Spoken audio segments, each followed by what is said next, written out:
Hello and welcome to a mini-series of webcasts on foundation and real estate. Yes, the two hottest topics in town are back together, and I'm here to discuss them from all angles with Kath Zagatti. Kath, how are you? Hello, I'm very good, thank you. So what are we starting as a first angle of the hottest topic of them all here?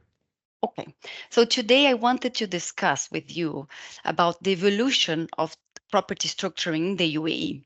So I understand that some of the corporate tools we used to consider a few years ago have become obsolete with, I would say, certain limitations. But the good news is that there are new tools available in the market. So I wanted you, Yann, to elaborate on the evolution of the structuring options for property ownership, please.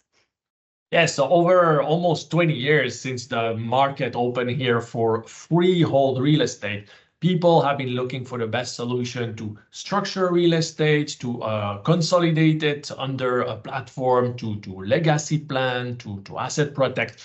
And the Dubai Land Department has evolved its practice since day one. So it does still today allow for dual layer structure of, say, a local company and a foreign-based company. This works. This is approved. So you have the case in front of you, which is, for example, a BVI or Cayman company, an underlying pass-through SPV, for example, registered in Jebel Ali or in Ras Al Khaimah. That has been something that people have done here for close to a decade, reasonably efficiently.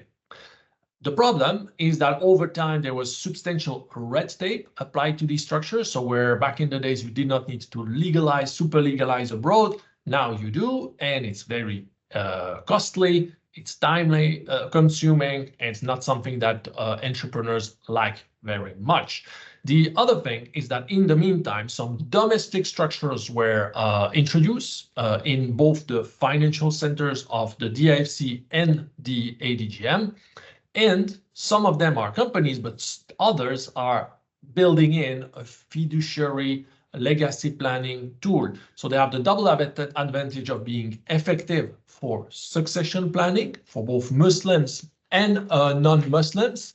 And they also are able to asset protect if, for example, one sells a business and wants to segregate some of these assets from potential creditor. You never know. And this tool, as we know, is the foundation that has been introduced with success. So what we see in this evolution is that where we started in individual name with little benefit, no business continuity, no asset protection, no tax efficiency, now we have one tool to beat them all, which is the foundation, which addresses all of this, plus corporate tax efficient. What's not to like?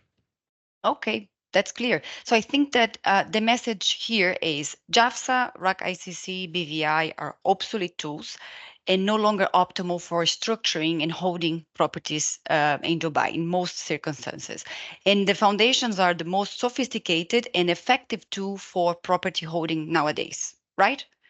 So I would caveat that by RAC ICC, I think, being a sound option in the right circumstances. For example, a RAC company with a will combined with it is still a very good tool for a lot of people. RAC has its own foundation regime, but by and large, using a double layer structure with cross-border element out, using a non-financial free zone or non-mature enough structuring center, I would say out. So DIFC, ADGM, Ras Al Khaimah in, and more importantly, foundation on top works fine.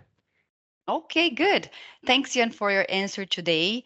And for those of you who want to know more about property structuring in the UAE, we do have a fact sheet on this topic describing the options of the tools available now in the market, and we are happy to share it with qualifying applicants. Thanks again for your time, Jan. Thank you. Bye-bye.